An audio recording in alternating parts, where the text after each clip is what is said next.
유럽의 지도 위에 한 번도 그려진 적 없는 땅이 갑자기 모습을 드러냈을 때 사람들은 그곳이 끝없는 금과 은을 품은 약속의 땅이라고 믿었죠. 하지만 그 믿음은 곧 한 대륙의 운명을 흔드는 거대한 파도가 됩니다. 지도 한 장이 역사를 뒤집은 겁니다. 새로운 세계를 먼저 차지하려는 욕망은 탐험이라는 포장지를 두르고 있었지만 실제로는 폭력과 지배의 본능이 끓어오르고 있었죠. 그 순간부터 미국이라는 땅은 기회의 나라와 비극의 무대라는 두 얼굴을 동시에 갖게 됩니다. 유럽인들은 스스로 개척자라 불렀지만 그 발걸음이 닿는 곳마다 원주민 사회는 붕괴했고 전염병은 번개처럼 퍼져나가 방어조차 할 틈을 주지 않았습니다. 몇 세대에 걸쳐 축적된 문화와 공동체가 순식간에 무너져 내렸죠. 후대 사람들은 이 과정을 국가의 탄생이라 부르며 장대한 이야기로 꾸미지만 실제 현장은 약탈, 굴복, 학살, 이주가 얽힌 복잡한 혼란의 시대였습니다. 바로 그 혼란 속에서 미국은 자신만의 길을 강제로 만들어간 겁니다. 그래서 이 나라가 어떻게 초강대국이 되었는지 이해하려면 단순한 연대기를 따라가면 안 됩니다. 대신 힘이 어디서 어디로 이동했는가, 어떤 선택이 어떤 균열을 만들었는가를 봐야 하죠. 그 지점에서 전혀 다른 미국의 얼굴이 보입니다. 지금부터 우리는 그 흐름을 차근차근 따라가 보려 합니다. 그저 옛날 이야기를 들려주려는 것이 아니라 오늘의 세계가 왜 이런 모습이 되었는지를 보여주려는 겁니다. 그리고 그 답은 바로 이 대륙에서 시작됩니다. 콜럼버스가 도착하기 훨씬 전 아메리카에는 수천 년 동안 자신들만의 방식으로 문명을 만든 원주민 사회가 있었죠. 하지만 유럽인들은 그 복잡한 질서를 보지 못했습니다. 아니, 보지 않으려 했다고 말하는 게 더 정확합니다. 그 무지는 곧 치명적인 결과를 만들었죠. 유럽에서 온 탐험대가 상륙하자마자 전염병이 번져나갔고 면역이 없던 원주민들은 마을 단위로 사라져갔습니다. 실제로 어떤 지역에서는 인구의 90%가 사라졌다는 기록도 있죠. 총이나 칼보다 더 빠르고 잔혹하게 사람들을 쓰러뜨린 건 바로 이 보이지 않는 병이었습니다. 그 공백은 유럽인의 확장을 막을 것이 아무것도 남지 않았다는 뜻이었습니다. 숲과 들판, 강과 산맥까지 거대한 대륙은 갑자기 빈 공간이 되어버렸고 유럽 각국은 더 빨리 더 많이 차지하려는 경쟁에 뛰어들었. 이 대륙은 그들에게 미지의 세계가 아니라 거대한 전리품이었던 겁니다. 16세기 들어 영국은 북아메리카 동부 해안에서 식민지를 세우기 시작했고 버지니아에서 조지아까지 이어지는 13개 식민지는 점점 영국의 중요한 전략 자산이 되었습니다. 식민지는 그 자체로 인구, 자원, 군사적 거점 역할을 해줬죠. 지도 위의 얇은 선들이 점점 두꺼운 지배선으로 변해가는 과정이었습니다. 영국은 다양한 사람들을 식민지로 보냈습니다. 종교 탄압을 피해 나온 청교도들, 빚을 갚지 못해 사회에서 밀려난 이들, 더 나은 삶을 찾아온 젊은 층까지 사회의 여러 층이 뒤섞여 있었습니다. 이 다양성은 오늘 미국 사회의 밑바탕이 되었지만 동시에 미래의 갈등 씨앗도 심어놓았죠. 원주민들은 계속해서 밀려났고 때로는 협상했지만 더 자주 충돌했습니다. 거대한 삼림 한가운데서 벌어진 작은 전투부터 마을 전체가 불타는 사건까지 기록되지 않은 수많은 비극이 쌓여갔습니다. 유럽인들은 이를 개척이라 불렀지만 원주민에게는 생존을 건 투쟁이었죠. 유럽 본토에서도 영국과 프랑스는 패권을 두고 충돌하고 있었고 이 경쟁은 그대로 아메리카 대륙까지 이어졌습니다. 두 제국은 숲과 강을 사이에 두고 군대를 움직였고 결국 7년 전쟁으로 이어지며 식민지 역시 거대한 전쟁터가 됩니다. 사실상 세계 최초의 글로벌 전쟁이라 불릴 정도였죠. 영국은 전쟁에서 승리하며 광대한 프랑스 영토를 얻었지만 문제는 그 대가였습니다. 국고가 바닥나면서 본국은 식민지에 새로운 세금을 부과하기 시작했고 이는 식민지인의 분노를 폭발시키는 도화선이 됩니다. 대표 없이 세금 없다는 구호가 거리 곳곳에 울려 퍼졌죠. 보스턴 차 사건은 그 분노가 실제 행동으로 터져나온 순간입니다. 시민들이 인디언 복장을 하고 영국산 홍차 상자를 바다에 던진 사건은 단순한 소동이 아니라 정치적 메시지였죠. 영국 정부는 이를 반역으로 규정하고 강경 대응에 나섰고 식민지와 본국의 간극은 되돌릴 수 없게 벌어졌습니다. 영국군이 보스턴에 투입되자 오히려 식민지 사람들은 더욱 결속했습니다. 작은 불씨였던 갈등은 순식간에 거대한 불길로 번졌고 결국 1775년 독립전쟁이 발발하게 된 겁니다. 이 싸움은 단순한 반란이 아니라 제국에 맞서는 거대한 도전이었습니다. 대륙군은 제대로 된 장비도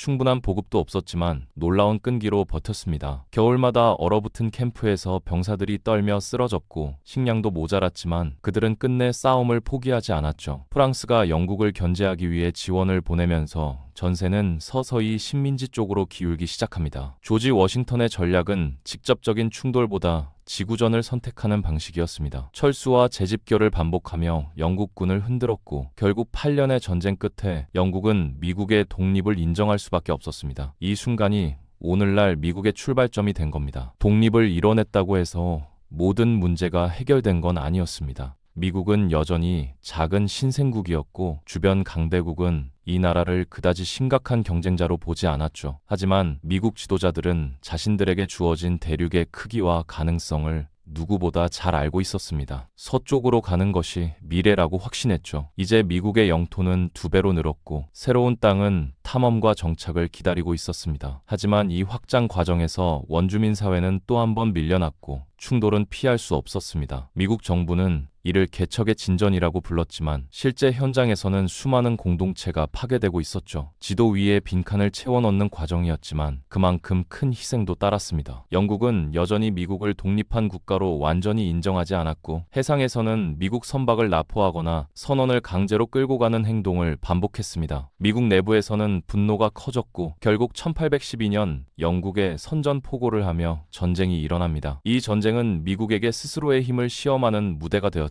전쟁 중 워싱턴 DC가 공격받아 백악관과 의회 건물이 불타는 사건까지 벌어졌습니다. 하지만 미국은 끝까지 버티며 항전을 이어갔고 전쟁은 사실상 무승부로 마무리되었죠. 그러나 이 무승부는 미국에게 또 다른 의미를 남겼습니다. 바로 우리는 영국과도 싸워 버틸 수 있는 나라라는 자신감이었습니다. 전쟁 이후 미국은 멀로 독트린을 발표하며 유럽에 강력한 메시지를 보냈습니다. 유럽은 아메리카 대륙에 간섭할 수 없다는 원칙이었죠. 표면적으로는 독립한 이웃 국가들을 보호한다는 명분이었지만 실제로는 아메리카 지역 전체를 미국의 영향권으로 삼겠다는 선언이었습니다. 세계 질서 속 미국의 첫 외교적 선을 그은 겁니다. 그러나 내부에서는 또 다른 갈등이 폭발하고 있었습니다. 바로 원주민 강제 이주 정책이었습니다. 앤드루 잭슨 대통령 시절 정부는 원주민이 백인 정착민들의 발전을 막는다며 강제로 서쪽으로 밀어냈습니다. 이 과정에서 수천 명이 추위와 질병, 굶주림으로 목숨을 잃었고 역사는 이 길을 눈물의 길이라 불렀죠. 미국 지도자들 중 일부는 원주민의 토지권을 존중해야 한다고 주장했지만 경제적 이익 앞에서 이상은 쉽게 무너졌습니다. 농업과 산업을 확장하려는 미국 경제의 욕망이 원주민의 삶을 압도한 겁니다. 초기 미국의 이상주의와 현실주의가 충돌한 대표적인 장면이었죠. 한편 남서쪽에서는 또 다른 갈등이 커지고 있었습니다. 미국인들이 멕시코 영토인 텍사스로 대거 이동하며 양측의 긴장은 계속 높아졌습니다. 결국 텍사스는 독립을 선언하는 극단적인 결정을 내렸고 이는 멕시코와 미국의 갈등을 최악의 상황으로 몰아갔습니다. 국경선이 단순한 선이 아니라 전쟁의 출발점이 된 겁니다. 1846년 결국 미-멕시코 전쟁이 일어났고 미국은 압도적인 군사력으로 승리를 거두었습니다. 그 결과 미국은 텍사스는 물론 캘리포니아, 애리조나, 뉴멕시코 등 광대한 서부 영토를 손에 넣었죠. 오늘날 미국의 경제의 지리적 핵심지가 된 지역들이 바로 이때 확보된 겁니다. 멕시코 입장에서는 잃어버린 땅이 모두 보물창고가 된 셈이었죠. 캘리포니아에서 금이 발견되자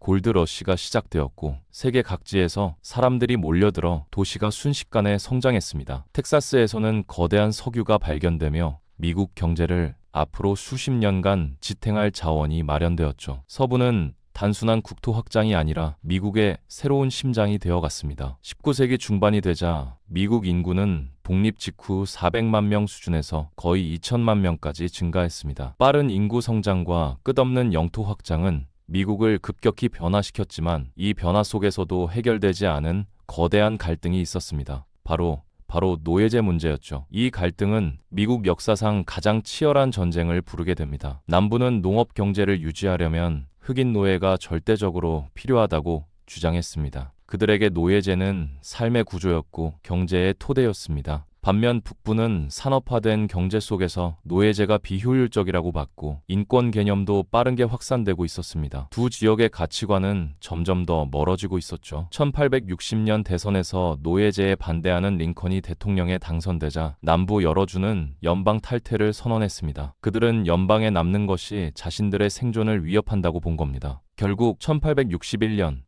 남부군의 공격으로 남북전쟁이 시작되었고 미국은 단숨에 내전의 소용돌이에 빠져들었습니다. 전쟁 초반에는 남부가 여러 차례 승리를 거두었지만 전체적인 힘의 균형은 압도적으로 북부 쪽에 있었습니다. 북부는 더 많은 인구, 더 큰 공장 생산력, 더 발달한 철도망을 갖고 있었죠. 전쟁이 길어질수록 남부는 불리해질 수밖에 없었고 북부는 점점 전황을 뒤집기 시작했습니다. 1863년 링컨은 노예 해방 선언을 발표하며 전쟁의 의미를 완전히 바꿔놓았습니다. 이제 이 전쟁은 단순히 하나의 국가를 되돌리는 싸움이 아니라 미국이 어떤 가치 위에서 서 있을 것인가를 결정하는 싸움이 된 겁니다. 세계 여러 나라에서도 이 선언을 주목하며 미국의 방향을 지켜봤죠. 1865년 북부는 마침내 승리를 거두었고 노예제는 헌법상 폐지되었습니다. 하지만 인간의 자유가 법적으로 보장된다고 해서 실제 자유가 바로 주어지는 건 아니었습니다. 흑인들은 여전히 경제적 기반이 부족했고 차별은 형태만 바꿔 계속 이어졌습니다. 미국의 이상과 현실이 또 한 번 부딪힌 순간이었습니다. 전쟁이 끝난 지 몇 날 지나지 않아 링컨은 남부 지지자였던 배우 존 윌크스 부스에게 암살당했습니다. 미국 역사에서 가장 충격적인 순간 중 하나였죠. 전쟁의 상처가 아물기도 전에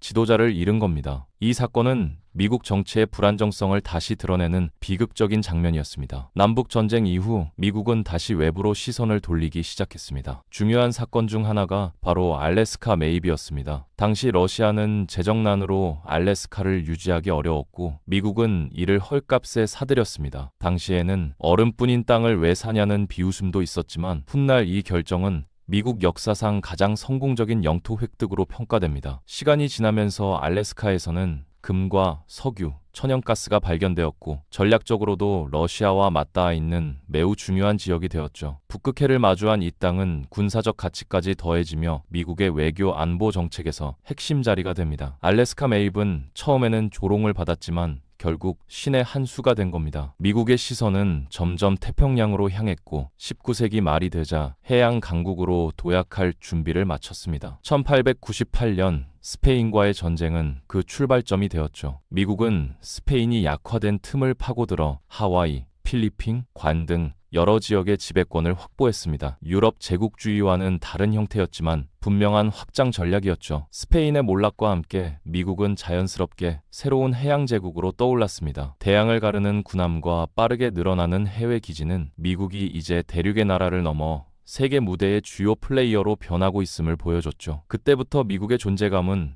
국제 정치의 중심 가까이에 놓이게 됩니다. 한편 동아시아에서는 일본이 급격한 산업화와 군사 강화를 통해 자신들의 세력을 넓혀가고 있었습니다. 조선을 지배하려는 일본의 의도와 필리핀을 통치하고 있던 미국의 이해관계가 충돌할 수 있었지만 양국은 묘한 합의에 도달했죠. 바로 가스라 테프트 밀약입니다. 서로의 지배권을 인정한 조용한 거래였죠. 20세기 초 유럽은 갈등이 폭발 직전이었고 결국 1차 세계대전이 시작됩니다. 미국은 초기에는 개입을 꺼렸지만 독일의 잠수함 공격으로 미국 민간인이 사망하면서 여론이 움직였죠. 특히 독일이 멕시코에 미국과 싸우라고 제안한 비밀 문서가 공개되자 분노는 폭발했고 1917년 미국은 결국 참전을 결정했습니다. 미국의 참전은 전쟁의 흐름을 바꿔놓았습니다. 신선한 병력과 방대한 보급 능력이 투입되면서 연합국은 다시 힘을 얻었고 결국 승리를 거두죠. 이 시점을 기점으로 미국은 더 이상 지역 강국이 아니라 세계 질서의 핵심 강대국으로 떠오르게 됩니다.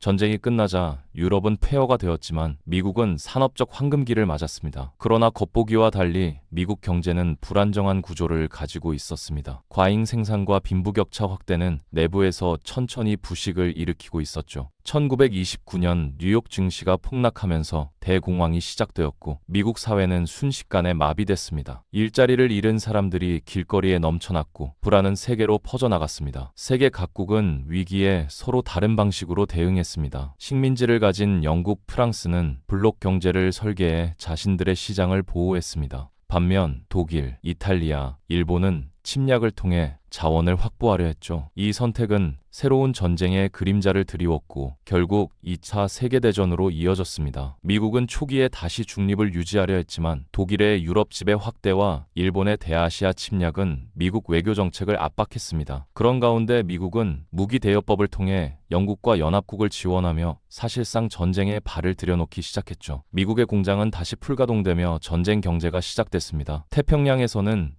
일본이 미국의 석유 금수 조치에 반발하며 극단적인 선택을 했습니다. 바로 진주만 기습이죠. 1941년 12월 7일 하와이의 하늘을 가른 폭발음은 미국을 단숨에 전쟁의 중심으로 끌어들였고 여론은 순식간에 바뀌었습니다. 미국은 공식적으로 참전을 선언하며 총력전을 시작했습니다. 미국의 산업력은 전쟁 내내 어마어마한 속도로 물자를 공급했습니다. 전투기, 군함, 탱크, 철도, 통신망까지 미국은 유럽과 태평양 두 전선에 동력을 투입할 수 있는 거의 유일한 나라였습니다. 독일과 일본은 이 압도적인 물량을 버티지 못했고 결국 1945년 전쟁은 연합국의 승리로 끝나죠. 전쟁이 끝난 후 유럽과 일본은 폐허가 되었지만 미국은 본토 피해가 거의 없었고 군사, 경제 두 영역에서 압도적인 우위를 갖게 되었습니다. 자연스럽게 미국은 세계 최강대국의 자리에 올랐고 국제 질서의 중심축이 되었죠. 하지만 새로운 시대의 경쟁자는 바로 소련이었습니다. 미국과 소련은 서로 다른 가치와 체제를 기반으로 세계 곳곳에서 영향력을 두고 대립했습니다. 이 경쟁이 바로 냉전이었죠. 미국은 공산주의 확산을 막겠다며 봉쇄 전략을 내세웠고 이를 뒷받침하기 위해 마셜 플랜 같은 대규모 재건 정책을 시행했습니다. 서유럽은 이 도움 속에 다시 일어설 수 있었습니다. 1962년 쿠바 미사일 위기는 냉전의 정점을 보여주는 사건이었습니다. 소련이 쿠바에 핵미사일을 배치하면서 세계는 핵전쟁 직전까지 갔습니다. 미국은 해상 봉쇄로 압박했고 양측은 극한의 긴장 속에서 협상을 이어갔죠. 결국 소련이 미사일을 철수하면서 위기는 끝났지만 세계는 핵전쟁의 공포를 똑똑히 목격했습니다. 하지만 모든 전선에서 미국이 원하는 결과를 얻은 것은 아니었습니다. 특히 베트남 전쟁에서는 미국의 힘이 예상만큼 통하지 않았죠. 긴 정글전과 게릴라전에 미국은 점차 지쳐갔고 전쟁이 길어지며 국내 여론은 격렬하게 악화되었습니다. 결국 미국은 철수를 결정할 수밖에 없었고